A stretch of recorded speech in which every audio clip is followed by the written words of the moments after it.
माथेरान नगर परिषदेच्या वतीने जागतिक महिला दिनाचे औचित्य साधून येथील असेंब्ली हॉल प्रांगणामध्ये विविध कार्यक्रमांचे आयोजन करण्यात आले होते। यावेळी माथेरान हद्दीतील विविध कर्तृत्ववान महिलांना माथेरान नगर परिषदेच्या वतीने सन्मानित करण्यात आले। यावेळी प्रमुख पाहुणे म्हणून माथेरानच्या API श्रीमती सरिता मुसळे यांच्या हस्ते राजमाता जिजाऊ व सावित्रीबाई फुले यांच्या प्रतिमेस अभिवादन करून छत्रपती शिवाजी महाराजांच्या पुतळ्यास पुष्पहार अर्पण करून सुरुवात करण्यात आली। यावेळी माथेरान मधील नगर परिषदेच्या विविध विभागांमध्ये कार्यरत महिला, त्याचप्रमाणे क्रीडा, सामाजिक, शैक्षणिक व उद्योग क्षेत्रातील यशस्वी महिलांना सन्मान चिन्ह व प्रमाणपत्र वितरित करून सन्मानित करण्यात आले।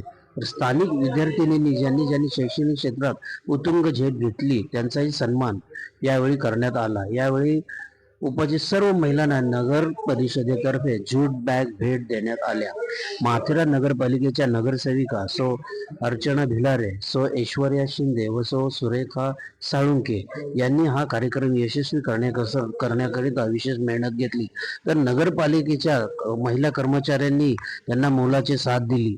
हा कार्यक्रमाच्या वेळी माथेरानचे API श्रीमती सरिता मुसळे यांनी उपस्थित महिलांना मार्गदर्शन केले। माथेरानमधील विविध घडामोडी जाणून घेण्याकरिता रायगड एक्सप्रेसला सबस्क्राईब करा, फॉलो करा व लाईक करून शेअरही करा।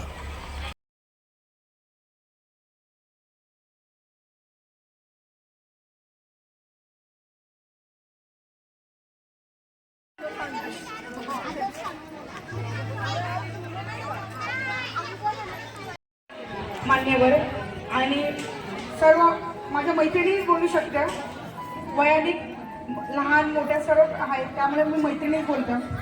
या महिला दिनाच्या प्रोग्रामला मला जे बोलवण्यात आलं आणि प्रमुख पाहुणे म्हणून हे केलं त्याबद्दल मी माथेरान नगर परिषदेचा आभारी आहे। माथेरान नगर परिषदेने एवढा मोठ्या लेवलनी एवढा मोठा प्रोग्राम असा महिला दिनाचा उशिरा घेतला, कारण थोडंसं टायमिंगचा प्रॉब्लेम होता त्यांना थोडंसं अरेंज हे करायला, त्यामुळे आता एवढा एकत्र महिलांना आणण्यासाठी हा माथेरान नगर परिषदेने घेतलेला हा चांगला उपक्रम आहे। आपण या उपक्रमाला सर्वांनी असंच पुढे पण सपोर्ट करूया आणि नेहमी असे कुठलेही कार्य माथेरानमध्ये असेल तर आपण असंच उपस्थित राहून या कार्यक्रमाची शोभा वाढवूया। एवढे 2 शब्द बोलून मी माझं मनोगत संपवत आहे।